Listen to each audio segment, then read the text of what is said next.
They thought they were saving money with a $3,000 clean out crew. What they got instead, chaos, a mess, pissed off neighbors, and identity theft. How could this have happened? Well, it's simple. One of my clients decided recently that they wanted to forego my advice and work with the clean out crew that they found online. The cost to clean out a home was only $3,000.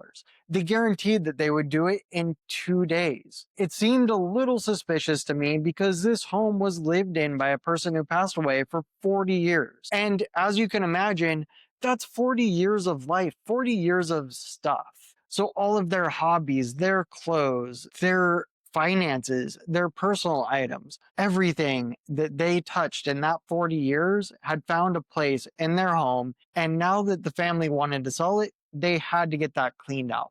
So what do you do and how do you prevent this? The truth is that the family actually hired someone who they didn't know. So as much background checking that they could do on the company that they thought they were hiring, to their surprise, the company that they hired actually took them as a lead and then sold them to another vendor who wanted to complete the job. Now, this is someone that they never met, someone they couldn't do any vetting, any background checks on.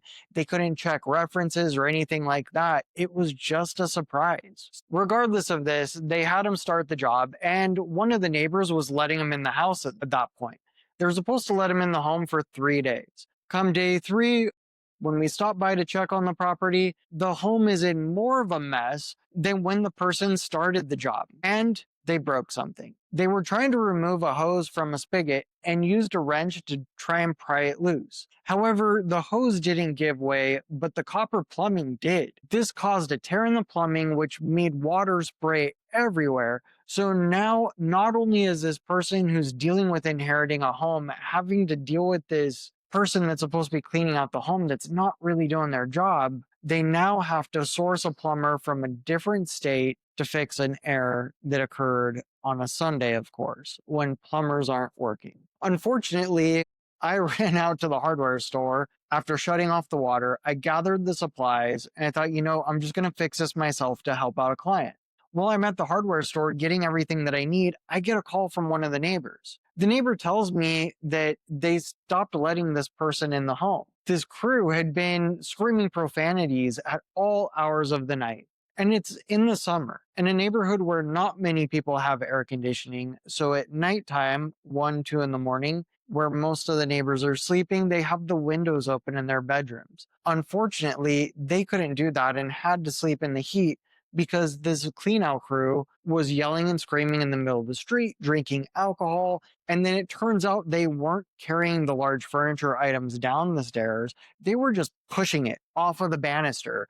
It was crashing onto the floor. Lucky that they didn't break any tiles. It turns out that they were even asking the seller for extra gas money because they didn't realize how much stuff was there. And their trailer was pretty small. Not only was their trailer small, it didn't have a hydraulic lift. Now, that doesn't sound like a big deal except for convenience, but it is a big deal when you start looking for dumps that you can dump things at. If you're going to go take things to be donated, it's okay because you're lifting large items off of the trailer. But when you get down to the items that just have to be thrown away and there's no other option, a dump trailer is greatly helpful because several of the dumps locally won't allow people to drop large hauls of items unless they have a hydraulic lift to just push all of the items into the dump off of the trailer. They don't want a long line. They don't want people one by one taking items out of the trailer. They want you to pull up, dump it where you tell them to dump it, and then leave. After this had happened 3 times. So that's $600 in gas 3 times. That's $1,800. So now the total's up to $4,800, which is actually higher than the clean out crew that I typically work with originally quoted them. To add on to that, when this crew was working there, they were eating food and leaving food scraps all over and then just grabbing some when they walked by whatever they were eating. Now, this brought a ton of ants and it also brought flies. It came to a point where we had to ask this crew to just stop working. We told them not to worry about it anymore because it caused more damage than they helped out. Not only did they break some of the plumbing, which caused water to go everywhere, they were smoking inside of the home. This was a home that had never been smoked in. They were leaving food out. They were leaving doors and windows unlocked. And since they were leaving food out, we're lucky that all we had were ants and flies. We could have had cats. We could have had rodents. All sorts of things could have wandered into the home just because of that. Not to mention, if they were leaving the doors open, we could have even had someone move in right when the family was trying to sell. And then we have a whole other issue. Ver- the front of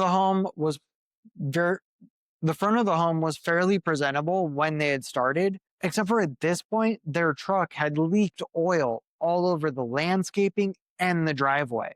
So we had to get someone to come out and clean up all of the oil stains. And I was out there myself pressure washing the driveway just to get the home ready for sale. We ended up getting my cleanup crew to come in. They got everything done within an hour and a half, and they finished the job for $500.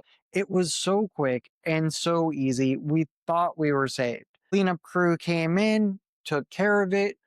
We had the maid come by. The stager comes in and makes the house look polished and beautiful for the photographer. Our schedule was getting tight because of this first cleanout crew that couldn't do this job and caused a lot more problems than they ever solved. Thankfully, we were on track again. Photographer comes by and we think that we're good. When we're working on the marketing, a few days go by with no one in the home. And as we go back to the home to check on it, to make sure that it's ready for the open house and looks great, we find out that the home is infested with ants. Not only is it infested with ants, there are dead flies all over the floor. So, of course, we have to take care of the ants. We have to sweep up the flies, clean up this mess. And it's just one thing after another with this crew. Lo and behold, we made it to the time where the home's on the market and we think that we're safe. We think that everything's all good. We market the home, we get great offers, we get into escrow, and days before closing, I call up the seller to give them an update. And when I'm giving the seller an update, I can tell that they're not their usual selves. Yes, they just lost a loved one. They've been a little bit downtrodden as we go over everything, understandably. But this time, when I called to give them the update, they were extra frustrated. It turns out that original cleanout crew ended up finding checks for their deceased mom.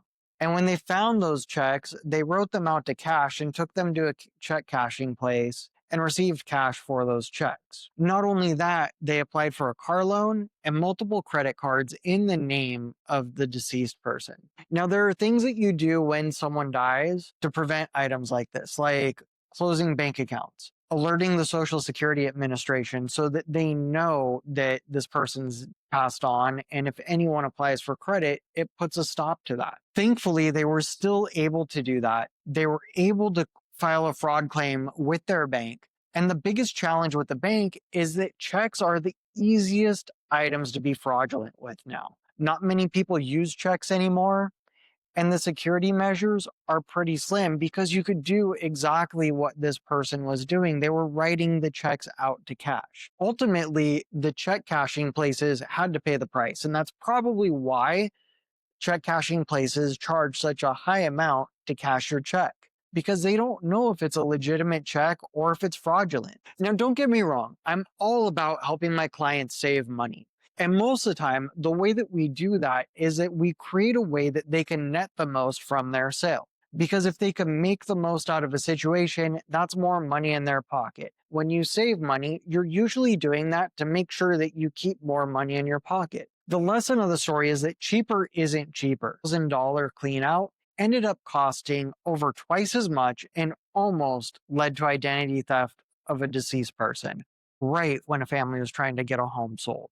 So if you're wondering where to start, or you're thinking, hey, we inherited a home, it's time to get this going, let's take care of a few things before we call Scott, don't do that. Just call me ahead of time. It's completely free to do that. And I'm happy to share my resources with you so that you and your family could be assisted by trusted people that we've worked with multiple times and that value the trust that we give them. Schedule your free clarity call today before making any of these mistakes that could cost you more than you imagine when you're just trying to save a few bucks.